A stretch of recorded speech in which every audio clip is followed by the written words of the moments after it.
भक्त का प्रारब्ध और भगवान का प्रेम। माधव दास की गाथा।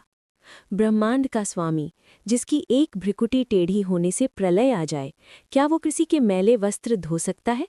सुनकर असंभव लगता है, लेकिन जगन्नाथपुरी की ये गाथा इसी असंभव को संभव बनाती है। सदियों पहले पुरी के तट पर रहते थे माधवदास जी।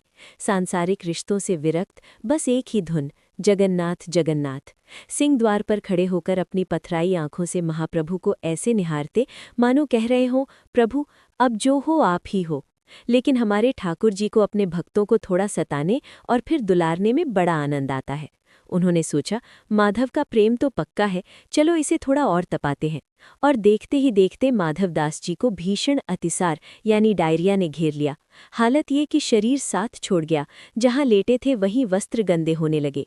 जो दुनिया कल तक बाबा बाबा कहती थी, वो आज दुर्गंध के मारे नाक ढककर भागने लगी। माधवदास अकेले पड़े रो रहे थे, प्रभु इस गंदगी से बेहतर तो मृत्यु है, मुझे उठा लो। तभी बैकुंठ का सिंहासन डोल गया। भक्त की कराह सुनकर जगन्नाथ जी सोने का पलंग छोड़ एक साधारण सेवक का भेष धरकर प्रकट हुए।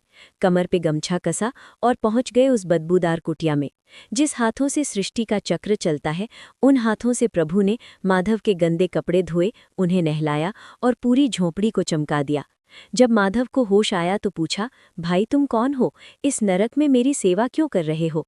प्रभु मुस्कुरा कर बोले, बाबा हम तो सेवक हैं, बस सेवा करने चले आए।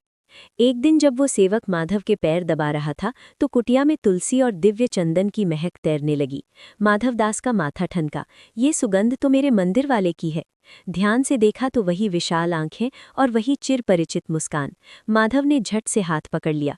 पकड़े गए प्रभु, आप त्रिलोकीनाथ होकर मेरे मैले वस्त्र धो रहे हैं, मुझे नरक में क्यों ढकेल रहे हैं?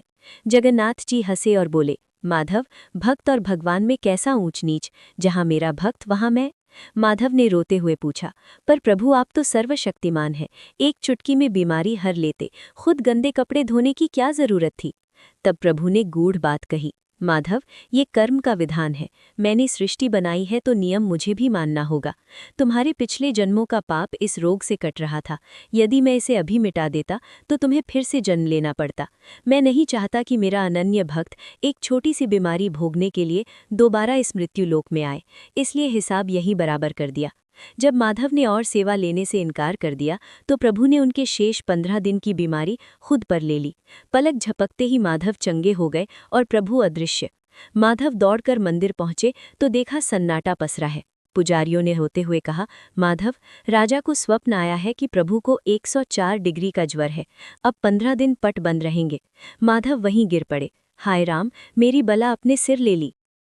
यही वो समय है जिसे आज भी अणसर कहा जाता है। 15 दिन बाद जब प्रभु स्वस्थ होते हैं तो अंगड़ाई लेकर कहते हैं, भीतर बहुत मन ऊब गया, चलो अब रथ निकालो। और यहीं से शुरू होती है जगन्नाथ रथ यात्रा। लाखों का जन सैलाब, पहंडी रस्म में झूमते महाप्रभु और सोने की झाड़ू से रास्ता साफ करते राजा, ये दृश्य देखकर कलेजा मुंह को आता है। मान्यता है कि उन विशाल रथों की रस्सियां छूने मात्र से जीवन के सारे पाप धुल जाते हैं। मौसी के घर गुंडीचा मंदिर में 9 दिनों का उत्सव और वो पोड़ा पीठा का भोग, ये सब प्रमाण है कि भगवान को ऐश्वर्य से नहीं बल्कि अपने भक्त के अटूट प्रेम से मोह है। अगर ये गाथा आपके हृदय तक